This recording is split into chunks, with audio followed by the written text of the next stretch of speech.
A je biti lažji reševalec iz vode na bazenu ali na morju? Nobeno od teh dveh ni lahko delo, je pa malo lažje biti reševalec iz vode na bazenu. Kako pa postaneš reševalec iz vode? Reševalec iz vode lahko postane vsaka polnoletna oseba, ki ima narejeno vsaj srednjo šolo, nato se pa naredi še tečaj za reševalce iz vode ter tečaj za prvo pomoč. A moraš imeti kakšne posebne spretnosti za ta tečaj? Seveda, za pristop k tečaju oziroma opravljanju izpita je potrebno preplavati vsaj 200 metrov pod 4 minute, 15 metrov pod vodo z enim vdihom ter 60 sekund brcati z nogami, z rokami nad vodo. S katerimi pripomočki si pa pomagate? Reševalni obroč uporabljamo za reševanje z bazenske ploščadi, reševalno tubo pa za skok v vodo ter reševanje utapljajočega.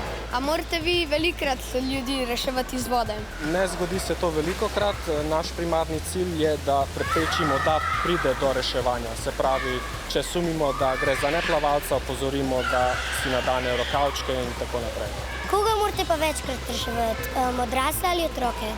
Odvisno od situacije. Večinoma so otroci tisti, ki jih rešujemo oziroma jim pomagamo. A vi ste tudi reševalec? Ja, to je moj kolega in sodelavec Sašo, ki vam bo demonstriral eno od reševalnih akcij. Tako da najbolje, da greš kar ti v vodo, zaplavaš in se malo pretvarjaš, da se utapljaš. No, zdaj se začne utapljati. Moj kolega bo demonstriral, kako poteka ena od reševalnih akcij. Spravi, odvrže tubo, pristopi do utapljajočega, ga močno prime pod pazduhami, nastavi tubo, tako da je ploven, pri tem mu drži vodo na ramenu ter ob strani in ga čim hitreje pripelje do roba bazena. Nejca, si redila, se pol vode spil. Ja. Hvala, da ste me rešili.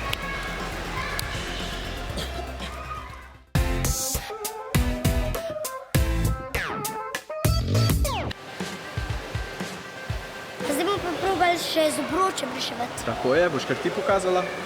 Zdaj, kaj si, levičarka ali desničarka? Desničarka. Desničarka, pa si to daš na levo roko.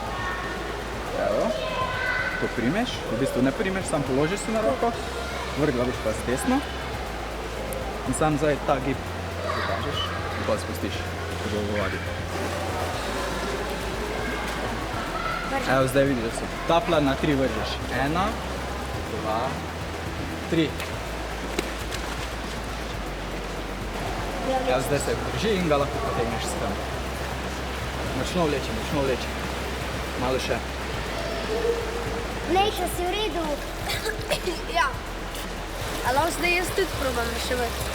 Seveda, najprej si jo naštimaj, daš jo do glave, roko spodaj, z eno roko primeš ta konc, z eno na sredini, skupaj s to špago, da te ne bo motila med plavanjem. Kako pa jaz moram njej do takoj hrbta?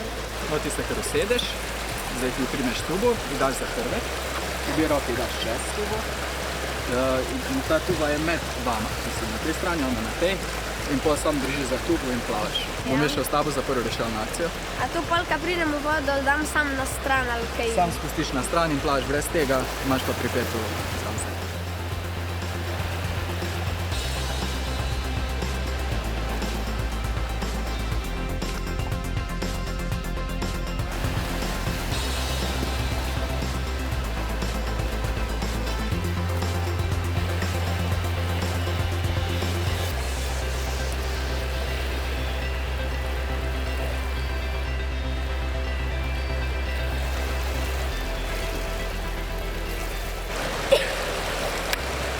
Sva midva dobro igrala, ko sva se utapljala.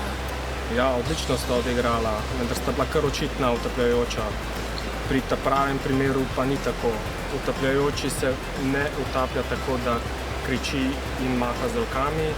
Večinoma utapljajočega skoraj ne vidimo, ker vso svojo energijo pri utapljanju usmeri v to, da zajame čim več zraka, z rokami ne maha, ampak odriva vodo pod telesom.